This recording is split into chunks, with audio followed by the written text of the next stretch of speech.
ሰላም ሰላም የቲጂ ቤተሰቦች እንዴት ናችሁልኝ? እኔ በጣም ደህና ነኝ፣ እግዚአብሔር ይመስገን። ሳምንታችሁ እንዴት ነው? እኔ ጋር ቆንጆ ነው። ሰላማችሁ ብዝት ይበልልኝ። በዓለም ዳርቻ ላይ ያላችሁ በሙሉ ኢትዮጵያውያን እንዲሁም ኤርትራውያን በያላችሁበት ሰላማችሁ ብዝት ይበልልኝ እያልኩኝ እንግዲህ ዛሬ ለየት ባለ ነገር ነው የመጣሁላችሁ። ያው እንደምታውቁት ውድ ቤተሰቦች እኔ ስለ ፀጉር ኮንተንቴ ስለ ፀጉር ነው። ስለ ፀጉር ነው ሪከመንድ ማድረጋችሁ የጠቀመኝን ፀጉር ጤናማ ፀጉር እድገት ላይ ነው የምሰራው እና ዛሬ ለየት ባለ ነገር የመጣሁላችሁ እንግዲህ እንደምታውቁት የኔ ውድ ቤተሰቦች በቅርቡ ተጓዥ እንደሆንኩኝ ወደ ኢትዮጵያ እንደምገባ ታውቃላችሁ አብዛኞቻችሁ እና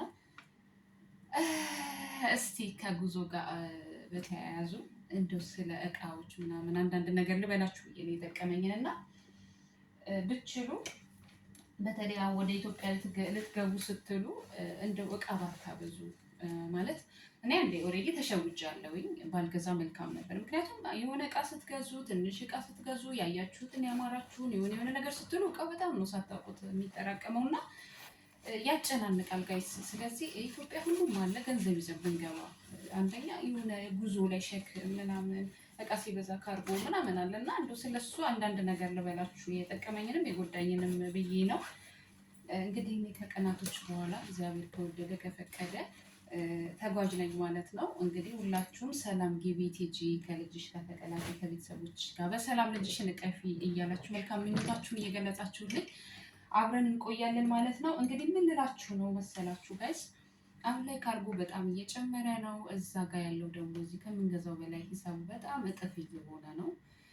በቅርቡ አንድ እህቴ የቅርብ ወዳጄ ጓደኛዬ እንደዚሁ ዕቃ ልካ በአንድ ሻንጣ በጣም ብዙ ብር ነው የከፈለችው እና ያልተጠበቀ እንዲህ ማሽኖች የሉበትም ልብስ ጫማዎች ብቻ እና ከዚህ አንጻር አንዳንድ ሰው እንደዚህ ደርሶበት ሲናገር ጋይስ እናንተ መንቃት አለባችሁ። እኔ በእርግጥ እቃዎችን ከሰበሰብኩ በኋላ ነው ጓደኛዬ እዛ የላከችው ዕቃ በአንድ ሻንጣ 55,000 ከዛም በላይ እንዳወጣች ስትነግረኝ ኦልሬዲ ገዝቻለሁ፣ ምንም ማድረግ አልችልም፣ ግን በጣም ነው የተናደድኩት በመግዛቴ ማለት ነው።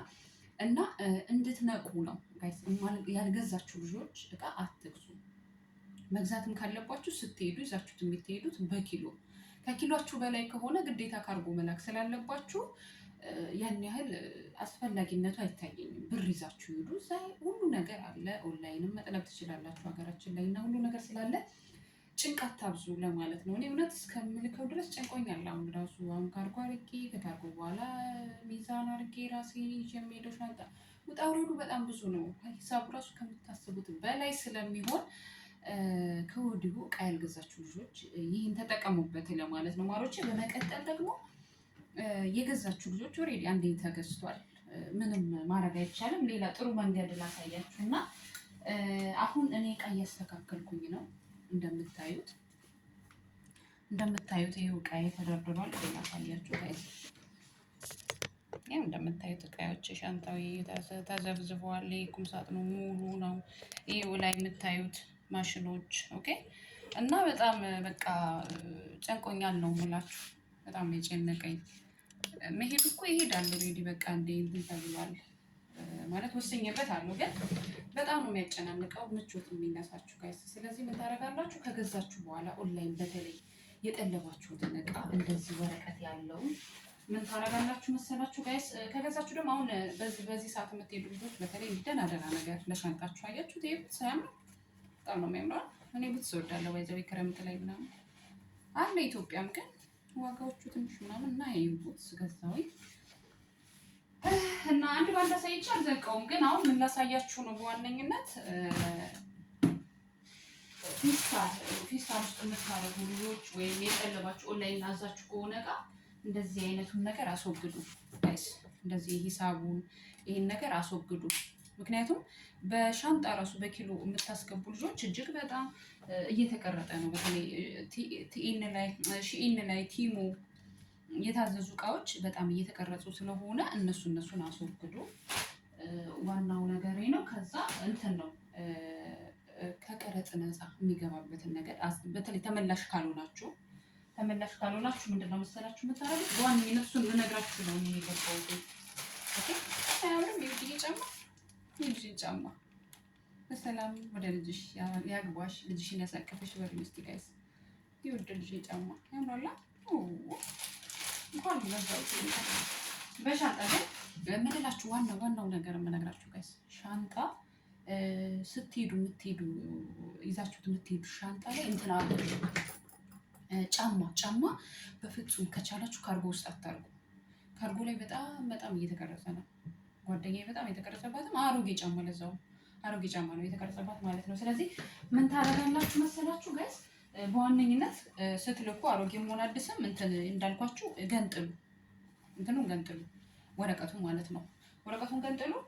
በመቀጠል ምንም አይነት ጫማ ይዛችሁ ሂዱ እንጂ አትላኩ። እዩ ጋይስ አሁን ቦታ ስላልተመቼ ነው። ሙሉ ብቀርጽላችሁ ደስ ይለኛል።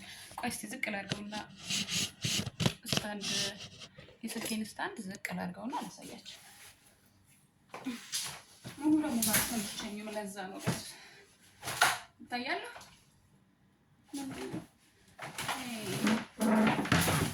አይ ነገሩ አልተሰበረም። ይቅርታ ውድ ቤተሰቦቼ አልተሰበረም። ብዙም አይታይም ግን ይሁን እና እዩት። አያምርም? የጫማ ጋይስ ተቀላቀ ካሜራ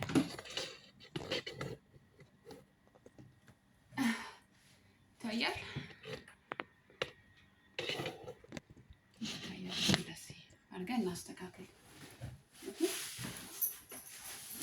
እንደዚህ ታረጉና ምን ታረጋላችሁ ጋይስ በዋነኝነት ወረቀት እንትን በል ኦኬ፣ ወረቀቱን አጽዱ። የተገዛበት እንትኑ የለም። አሁን ለምሳሌ ይሄ አለ አይደል? እንደነዚህ ነገሮች ገንጥሉ። ምንም አይነት እንትን አታስቀምጡ፣ ወረቀት እንዳታስቀምጡ። ምክንያቱም እሱ ነው በጣም እንዲቀረጽ የሚያደርገው ማለት ነው። ወረቀቱን ምናምን ገንጥሉ። በተጨማሪ ግን የማትመለሱ ልጆች ምን እንደምታረጉ ልንገራችሁ። የማትመለሱ ልጆች ማለት ነው ኦኬ፣ ከቀረጽ ነፃ የሆነ ነገር አጽፋችሁ ግቡ። እሱን እንዴት ነው የምናደርገው ካላችሁ ካንስሌሽን የማትመለሱ ከሆነ ወደዛ ሀገር ካንስሌሽን ተቀበሉ። ኦኬ፣ ካንስሌሽን አሰሪዎቻችሁ ያወጡላችኋል። በዛ በካንስሌሽን መሰረት ሰፋራት ኢትዮጵያ ወይም ኤምባሲ ውሰዱና ከቀረጽ ነፃ ፈልጌ ነው ወደ ሀገር ልገባ ነው ብላችሁ ተጽፎ ማህተም ተመቶ ተፈርሞበት የሚሰጥ ወረቀት አለ። እሱን ይዛችሁ ሄዳችሁ ኢትዮጵያ እንግዲህ ከገባው በኋላ በደንብ አስረዳችኋለሁ። እኔ አሁን ከነገ ላመጣ ልሄድ ነው ኤምባሲ ማለት ነው። እሱንም ከተመለስኩ በኋላ እንዴት ፕሮሰሱ እንደሆነ ነግራችኋለሁ። የሚቀረጽባችሁ ኢትዮጵያ በጣም ትንሽ ብር ነው። ከቀረጽ ነፃ አጽፋችሁ ከገባችሁ ማለት ነው። ከአንድ ዓመት በላይ ከሰራችሁ ከአንድ ዓመት ጀምሮ ከሰራችሁ ከቀረጽ ነፃ እቃ ማስገባት ትችላላችሁ።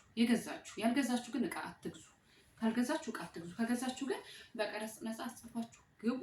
ኢትዮጵያ ወረቀታችሁን ይዛችሁ ትገባላችሁ። ገና ስታሳያቸው ብለው ነው እጃቸውን የሚሰበስቡት። ሊቀርጹ ብዙ እንትን አይሉባችሁም። እሺ ጋይስ እንደዛ አድርጉ። በይበልጥ ደግሞ ኢትዮጵያ ገብቼ ስንት እንደቆጠረብኝ አስረዳችኋለሁ ማለት ነው። ግን በዋነኝነት በካርጎ መልክ የምትልኩትን ጫማ አታስገቡ። እንደዚህ ብራንድ የሆኑ ነገሮች አታስገቡ። አዳዲስ ልብሶች ስታስገቡ እንዳልኳችሁ ወረቀት ገንጥሉ። የገዛችሁበትን እንትን ያለውን ወረቀት ይሄንን አስወግዱ። በሻንጣ ይዛችሁ የምትሄዱት ላይ እንደዚህ አስወግዱ። ምንም አያደርግም። ቀረጽ ነው የሚበዛባችሁ። እንደዛ አድርጉ። ከቻላችሁ በቀረጽ ነፃ ይዛችሁ ግቡ እላለሁኝ። ኦኬ፣ ምክንያቱም ዋጋው እንትን ይላችኋል፣ ይቀንስላችኋል። በይበልጥ ሌላ ብዙ ልል ነበረ፣ ግን እንዳልኳችሁ ጋይስ ግን ልትሄዱ ስትሉ እንዴት ነው የሚያጨናንቀው? ሁሉ ነገር ነው የሚያጨናንቀው። እኔ ጨንቆኛል እና እቃ ታብዙ በተቻላችሁ መጠን። በይበልጥ ደግሞ ኢትዮጵያ ገብቼ እንግዲህ ስንት እንደተቀረጸ የትኛው መንገድ አሪፍ እንደሆነ አስረዳችኋለሁ። ሰብስክራይብ ላይክ እያደረጋችሁ የዶል ምልክቷን ተጫኑ። ሀሳብ አስተያየት የምትፈልጉት ነገር ካለ ኮሜንቴሽን ላይ አስቀምጡልኝ። ይሄን ይመስላል እላችኋለሁ ማሮቼ። እኔ ማለት ያጨናነቀኝ ነገር አሁን ማሽኖች፣ በተለይ ማሽኑ ካላችሁ ከቀረጽ ነፃ አስጽፉ። ነው ያስጨነቀኝ ማሽኖች ናቸው። ይሄ ቁምሳጥኔ ላይ የተደረደረ ማሽን ዋጋ እንደሚያስከፍለኝ ምንም ጥያቄ የለውም። ግን ከቀረጽ ነፃ ስለሆነ ማስገባው እስቲ ትንሽ አስተያየት ይደረግልኛል ብዬ ተስፋ አደርጋለሁ። የኔ ውድ ቤተሰቦች ይሄን ይመስላል። የዛሬው ብዙም አልተመቸኝም ለመቅረጽ። እንዳልኳችሁ ውስጤ በጣም እንትን ብሏል። ተደናግጫለሁ። እቃ ገና አላስተካከልኩም። ሰብስክራይብ እያደረጋችሁ ኮሜንት አስቀምጡ። በኮሜንታችሁ መሰረት ቀጣይ እንግዲህ እንዳልኳችሁ የሚመጣውን ነገር አብረን እናያለን ማለት ነው። የኔ ውድ ቤተሰቦች ሰብስክራይብ ማድረጋችሁን እንዳትረሱ። ወይ የጌታ ሆይ ይህን ይመስላል የኔ ውዶች። ኦኬ እና ቀጣይ አብረን ያለውን ነገር